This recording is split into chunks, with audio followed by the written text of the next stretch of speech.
Et bienvenue dans le podcast qui t'aide à identifier tes stratégies de motivation, d'intégrer et d'obtenir des résultats dans tous tes domaines de vie, que ce soit pour ton développement personnel, pour ton couple, tes relations avec tes enfants, ta performance au travail ou ton leadership dans tes relations sociales. Bien souvent, je m'interroge parce que dans un système où avoir de l'ambition, avoir de l'audace, se développer personnellement et professionnellement et gagner de l'argent est encore critiqué et bien sûr dénigré.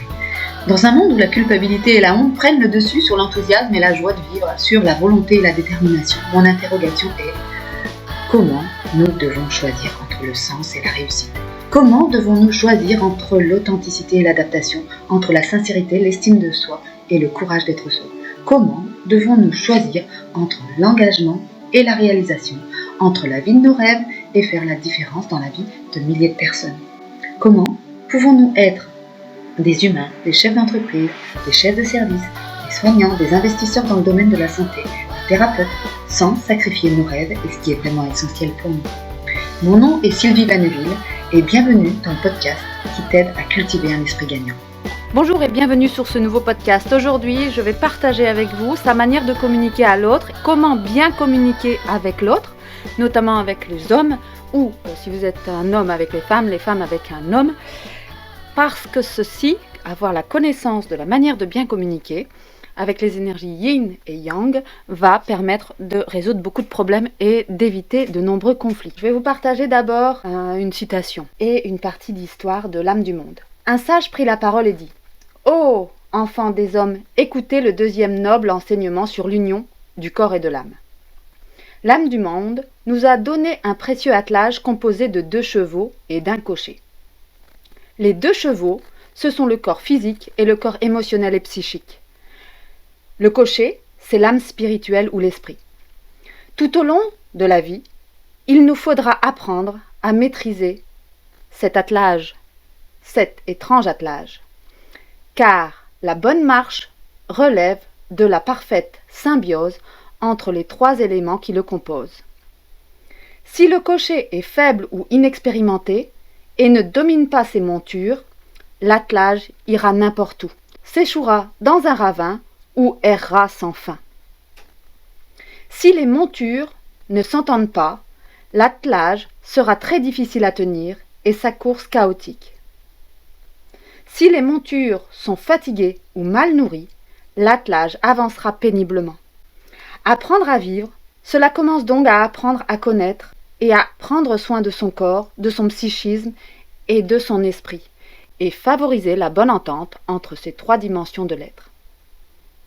Aujourd'hui, je vais vous partager simplement, je ne vais pas vous parler du cocher, je ne vais pas parler du premier cheval, je vais vous parler du 2e cheval, le cheval psychique, du système de pensée qui forme notre système de communication, notre façon de penser va générer aussi notre système de communication.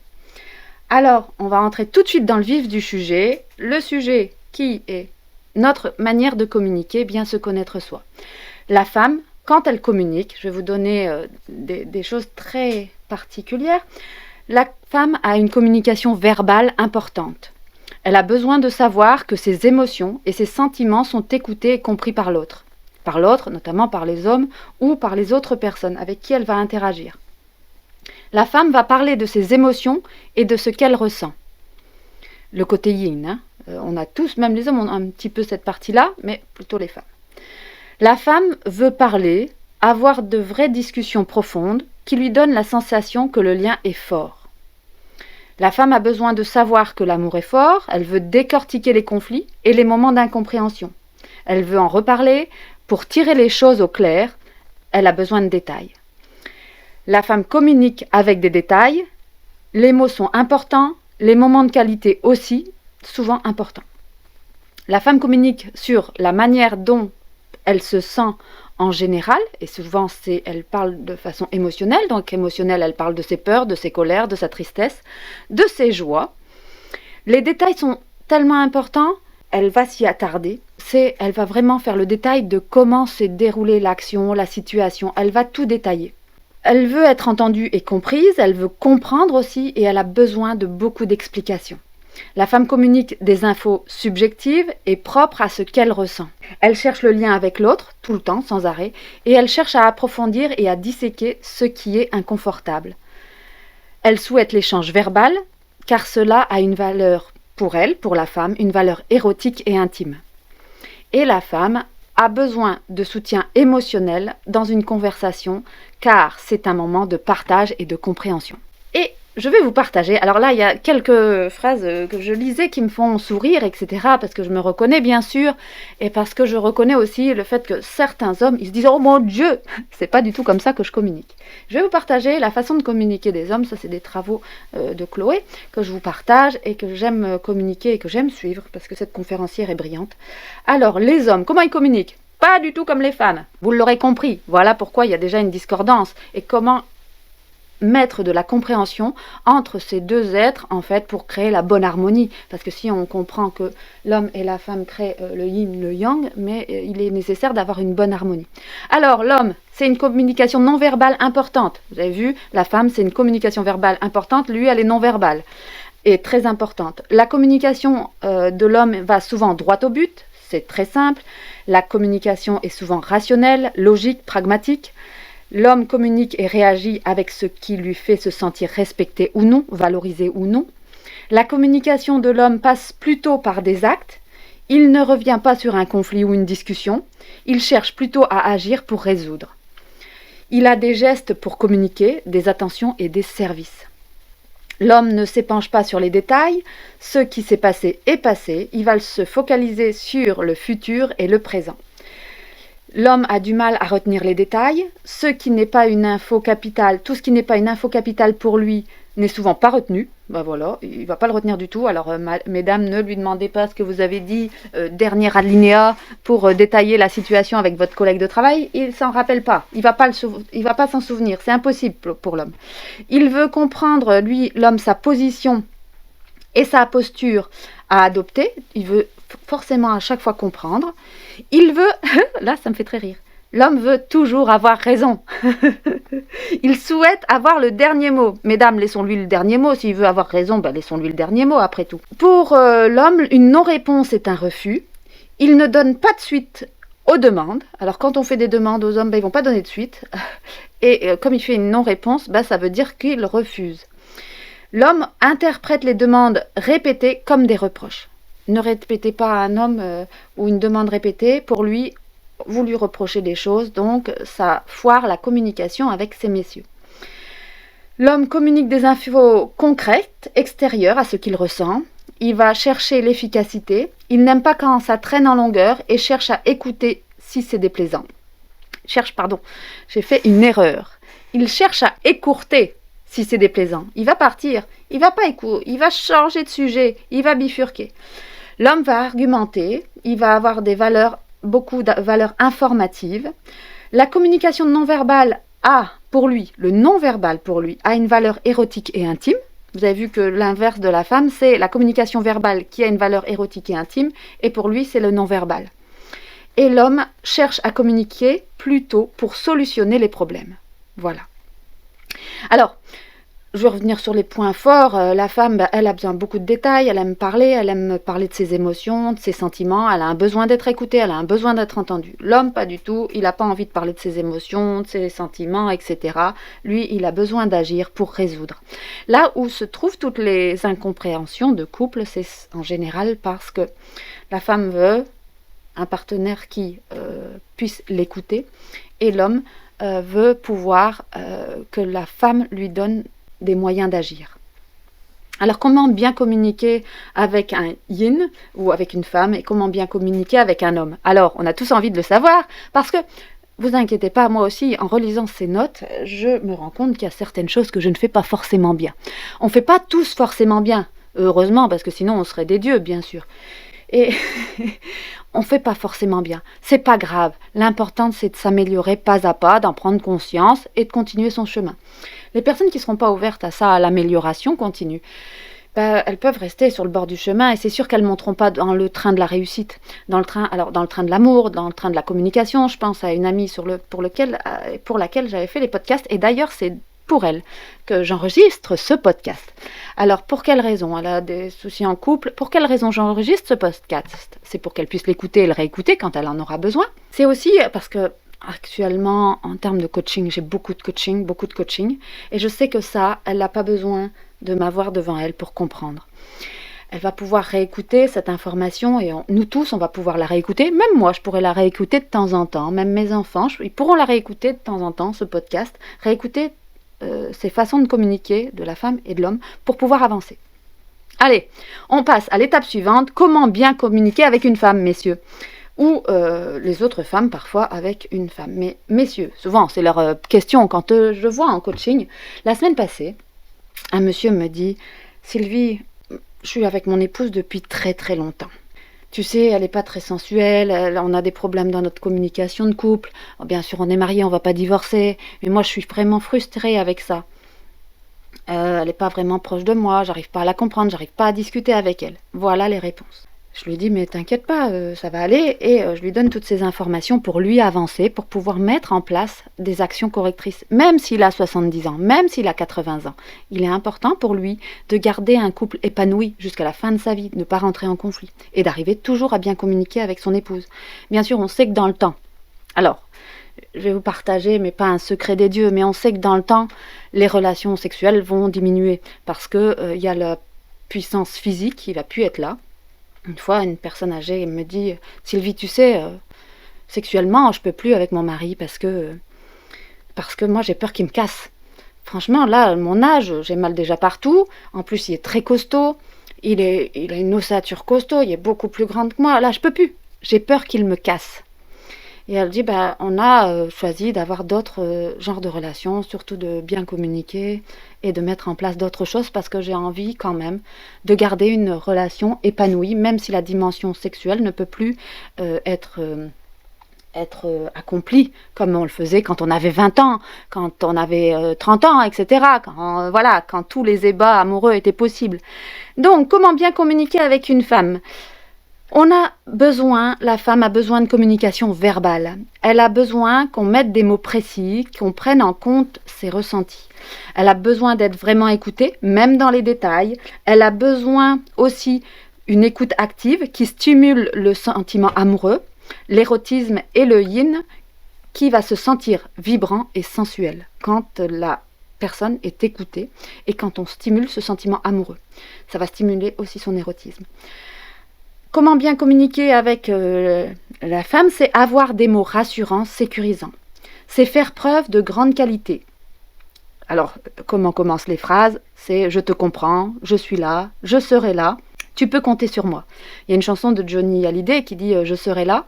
Et ça me fait penser à cette chanson. Mais en fait, pourquoi les chansons des hommes touchent particulièrement les femmes ? Parce que souvent dans les chansons, il y a « je serai là, je suis là pour toi », etc. Et ça, c'est les hommes qui réussissent le mieux quand ils ont compris à mettre des mots rassurants et sécurisants dans leur communication.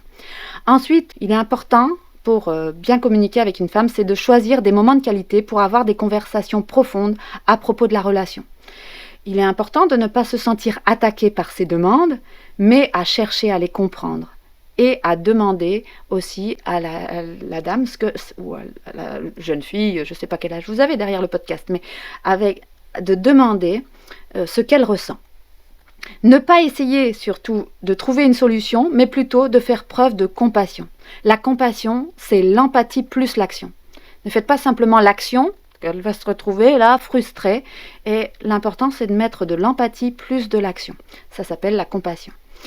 On va aussi, pour bien communiquer avec une femme, c'est ne pas sous-estimer, mais encourager, soutenir, montrer de l'intérêt et de l'engagement dans les décisions. On va aussi faire attention à ne pas reprocher l'émotivité, mais plutôt à la comprendre et à la respecter. Voilà comment bien communiquer avec la partie yin, avec la partie féminine de chacun. Pour l'homme, comment bien communiquer avec l'homme ? L'homme a besoin de communication non verbale. Clairement, c'est tout ce qui est non verbal. Alors c'est très difficile pour une femme si elle n'a pas le loisir de pouvoir rencontrer l'homme, ou si c'est simplement, par exemple, sur des réseaux sociaux, par exemple. Pourquoi je pense à ça ? Sur les réseaux sociaux, l'homme va très vite avoir besoin d'avoir des images, des photos, etc. Il va vous solliciter pour que vous envoyiez des photos. Il a besoin d'une communication non verbale, alors que la femme va avoir besoin d'une communication plutôt verbale. Donc, pour communiquer avec un homme, il est nécessaire de pouvoir se voir. Communiquer aussi ouvertement avec le corps et ne pas être constamment distante, froide ou sur la défensive. On va se reconnaître, certaines femmes d'entre nous, on est parfois distante, froide et sur la défensive, de peur que l'homme soit trop intrusif ou de peur de dégager quelque chose qui soit une invitation à plus. Alors que parfois on veut simplement échanger avec la jante masculine et on n'a pas envie d'une invitation à plus. Parfois, le fait d'être souriant, d'être dynamique, d'être engagé, d'être très vivante, d'être enthousiaste, etc., ça donne des signaux forts aux hommes en face en pensant, et ils peuvent penser que c'est ok, elle est open, alors que c'est pas du tout ok. Donc c'est pour ça que les femmes, pour se protéger, vont adopter un comportement distant, froid ou parfois sur la défensive parce qu'elles auront été tellement, elles se seront senties tellement agressées ou il y aura eu tellement d'éléments intrusifs dans leur vie qui va faire qu'elles vont mettre une carapace pour justement se protéger. Protéger parce que l'homme, lui, va penser que cette communication est une invitation.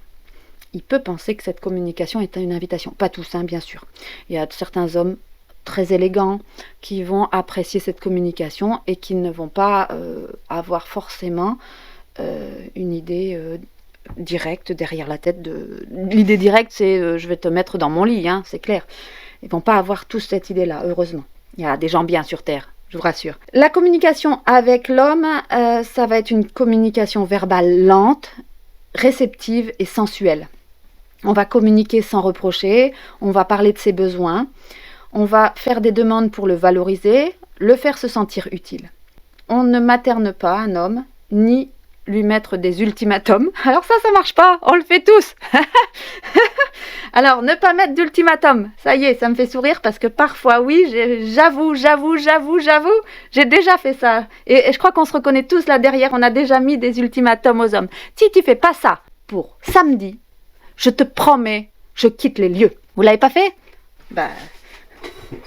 Moi, je l'ai fait, je me confesse.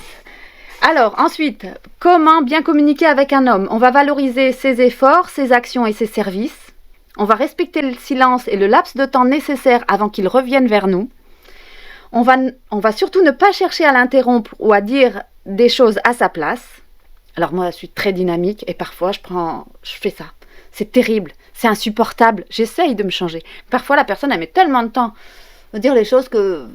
Il y a toute une période de ma vie, quand j'étais beaucoup plus jeune, quand j'avais des enfants, je les ai toujours les enfants, quand il fallait toujours aller vite, vous savez, la pression des mamans, cette charge mentale, il faut prévoir le sac pour la nounou, il y a l'école, il y a les devoirs, il y a la lessive, il y a le linge, il faut même si on a une dame de ménage ou l'assistance des gardes à domicile pour les enfants ou de la nounou, il y a toujours un moment où il faut gérer, transmettre de l'information, il y a tellement de lessive à faire, etc., à repasser, et en fait, on n'en peut plus, tout doit aller très vite dans notre société où tout va très vite, parce qu'en fait, on est plus en plus aidé.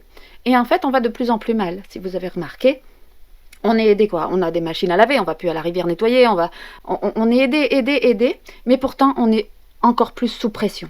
Et alors, ce qui va se passer, moi je le confesse, je l'ai fait, je finissais les phrases pour aller plus vite, et tac. Donc en fait, j'étais très directive et très côté très castratrice aussi. C'est très castrateur ce fait de faire ça, mesdames. Soyons honnêtes, arrêtons de faire ça. Alors, pour bien communiquer avec les hommes, on va devoir favoriser l'information précise et directe. On va devoir s'assurer qu'il est pleinement disponible et à l'écoute avant de communiquer. On va devoir demander ses opinions et valoriser ses réussites. Et ne pas dire à l'homme quoi faire ou ne pas le diminuer. Vous l'aurez compris, quand je lis ces listes, comment communiquer à l'homme, à la version yin, à la femme, à son côté yin, à la femme, on se reconnaît tous un peu, on connaît tous les erreurs qu'on a faites. Alors c'est pas grave, l'important ça sera de s'améliorer. C'est difficile. La manière de communiquer avec l'autre, la manière de bien communiquer, c'est un travail de chaque jour, c'est difficile, on fait des erreurs, c'est des essais-erreurs tout le temps. Peut-être qu'un jour on arrivera à avoir une communication saine, fluide, peut-être pas, je ne sais pas, on n'a pas de boule de cristal pour prévenir l'avenir. Je sais simplement que pour toutes les personnes qui font des efforts, les efforts sont toujours récompensés. Il y a toujours une récompense au bout. une belle récompense. Créer une relation saine, c'est une belle récompense. Créer une relation harmonieuse. Je pense justement à ce monsieur que je coach qui est âgé. Et ces personnes que je coach qui sont plus âgées, qui sont sorties du circuit du travail, ils sont déjà à la retraite. Ils n'ont plus besoin de faire leurs preuves au travail. Ils n'ont plus besoin de faire leurs preuves pour leurs enfants sont grands, etc. Pourtant, ils ont une volonté de garder un couple harmonieux et d'avoir un beau couple ensemble, de vieillir à deux ensemble et bien. Et donc, on travaille ces différents points avec eux. Pour en revenir aux chevaux et aux cochers. Notre psychisme, j'ai expliqué, est un cheval. L'autre cheval est notre corps physique.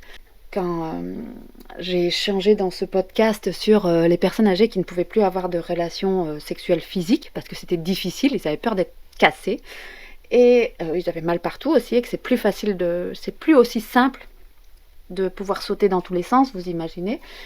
Donc, il reste le corps psychique, les pensées. Le psychique, c'est les pensées. Le corps émotionnel, c'est les émotions.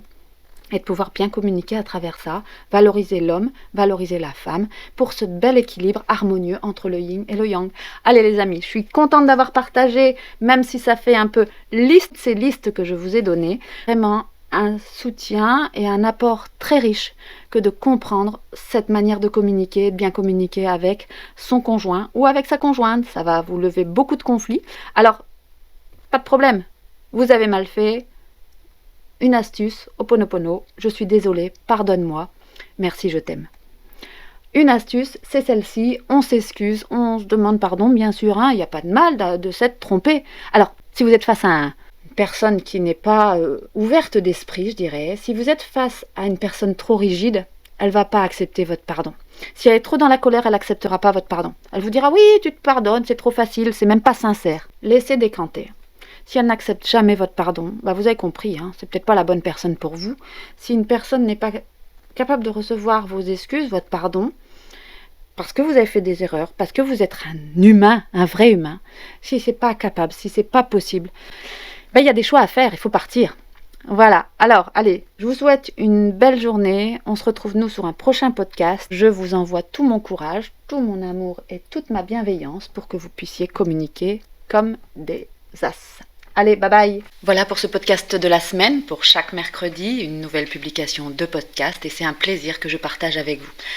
Pour aller plus loin et pour travailler plus en profondeur, vous avez la possibilité de rejoindre le programme Esprit Gagnant en cliquant sur le lien dans la description, ci-dessous. C'est un programme qui vous aide à avancer pour garder un esprit gagnant malgré l'adversité. Vous allez avoir des lives tous les 15 jours pour avancer sur votre mindset. Mindset, c'est l'état d'esprit.